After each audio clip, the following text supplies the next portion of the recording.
High, আমি শম্পা। রান্নাঘরে বাতি চ্যানেলে তোমাদের সবাইকে স্বাগত জানাই। আজকে আমি করব ডিম দিয়ে আলুর ভিন্ন স্বাদের রেসিপি। তার জন্য আমি কতগুলো ডিম সিদ্ধ করতে দেব। মিডিয়াম ফ্লেমে ডিমগুলো সিদ্ধ হতে থাক, ততক্ষণে আমি কিছু আলু কেটে নেব। প্রথমে আলুর খোসা ছাড়িয়ে নেব। এভাবে আমি সমস্ত আলুর খোসাগুলো ছাড়িয়ে নেব।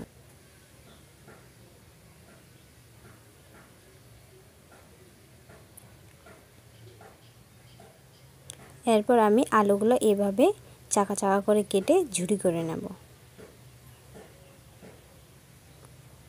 যেভাবে আলু ভাজা করার জন্য ঝুরি করি, ঠিক সেইভাবে করে আমি ঝুরি ঝুরি করে নেব। ঠিক এভাবে করে আমি সমস্ত আলুগুলো কেটে নেব।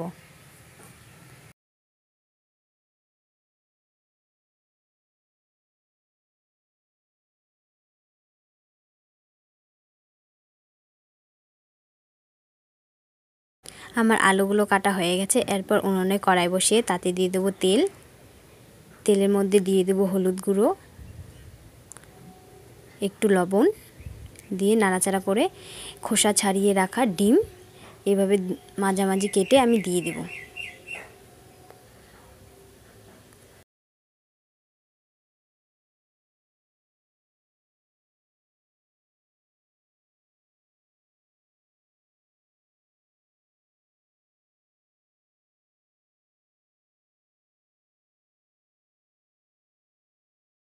কিছুক্ষণ পর ডিমগুলো আমি উল্টিয়ে দেব, যাতে দুই পাশে ভালোভাবে ভাজা হয়ে যায়।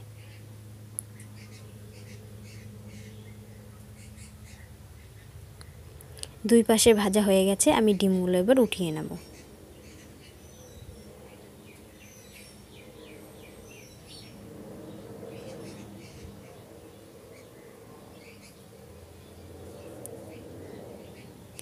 ডিম ভাজা ওই তেলে আমি কেটে রাখা আলুগুলো দিয়ে দেব।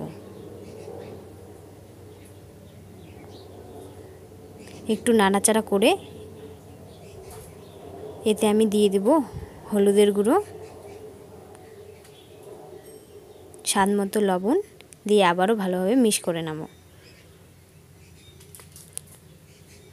মিক্স করা হয়ে গেলে আমি ঢেকে দেব। কিছুক্ষণ পর আবার আমি ঢাকা খুলে নাড়াচাড়া করে দেব, যাতে আলুগুলো ভালোভাবে সেদ্ধ হয়ে যায়। আবারও আমি ঢেকে দেব। আলুগুলো সেদ্ধ হোক, ততক্ষণে আমি মশলা তৈরি করে নেব। তার জন্য পাত্রে আমি দিয়ে দিচ্ছি লঙ্কার গুঁড়ো, আর দিয়ে দেবো কাশ্মীরি লঙ্কার গুঁড়ো, ধনা গুঁড়ো, মিট মশলার গুঁড়ো দিয়ে ভালোভাবে মিক্স করে নেব। মিক্স করা হয়ে গেলে এতে আমি দিয়ে দেব জল। জল দিয়ে আবারও আমি ভালোভাবে গুলিয়ে নেব। আমার গুলিয়ে নেওয়া হয়ে গেছে। এরপর আমি আলুগুলোকে দেখে নেব যে ভালোভাবে সেদ্ধ হয়েছে কি না।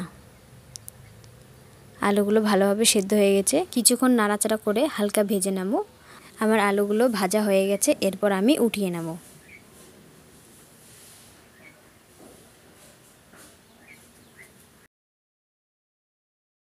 আলু ভাজা কড়াইয়ে আমি দিয়ে দেবো পরিমাণ মতো তেল।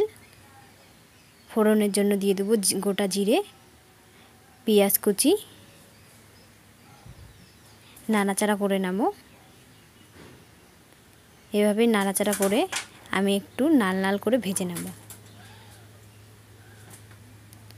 আর পেঁয়াজ ভাজাগুলো হয়ে গেছে। এরপর গুলিয়ে রাখা মশলাগুলো আমি এতে দিয়ে দেব। নাড়াচাড়া করে নেব। এই পর্যায়ে আমি গ্যাসের ফ্লেমটা মিডিয়ামে রেখে মশলাগুলো কষিয়ে নেব। মশলার জলটা যখন এভাবে শুকিয়ে আসবে, সেই সময় আমি দিয়ে দেবো সয়া সস, দিয়ে আবারও ভালোভাবে মিক্স করে নেব। দিয়ে দেবো রেড চিলি সস, দিয়ে নাড়াচাড়া করে নেব। আর দিয়ে দেবো গ্রিন চিলি সস। তারপর আমি এতে দিয়ে দেবো মশলা ধুয়ে রাখা জল, দিয়ে নাড়াচাড়া করে আমি ভালোভাবে মশলাটা কষিয়ে নেব। অনবরত নেড়ে চেড়ে মশলাটাকে কষিয়ে নেব, যাতে মশলাটা কড়াইয়ে লেগে পুড়ে না যায়।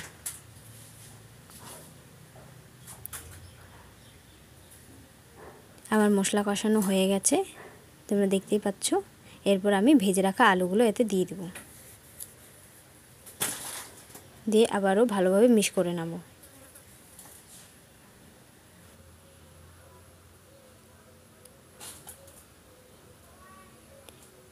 মিক্স করা হয়ে গেলে এতে আমি দিয়ে দেব স্বাদ মতো লবণ। লবণ দিয়ে কিছুক্ষণ নাড়াচাড়া করে এতে আমি দিয়ে দিব পরিমাণ মতো জল, দিয়ে ভালোভাবে মিক্স করে নেব। এই রেসিপিটা মাখা মাখা হলেই বেশি ভালো লাগে। জলটা ফুটিয়ে আসলে এতে আমি দিয়ে দেব ভেজে রাখা ডিম। আবারও আমি নাড়াচাড়া করে নেব। কিছুক্ষণ ফুটিয়ে নিয়ে এতে আমি দিয়ে দেব গরম মশলার গুঁড়ো, দিয়ে নামিয়ে নেব। আমার এই রেসিপিটি ভালো লাগলে অবশ্যই লাইক করে দিও, আর আমার চ্যানেলে নতুন হয়ে থাকলে চ্যানেলটাকে সাবস্ক্রাইব করে রেখো এরকম আরও নতুন নতুন রেসিপি শেখার জন্য। দেখা হচ্ছে অন্য কোনো ভিডিও নিয়ে। ততক্ষণ পর্যন্ত সবাইকে টাটা।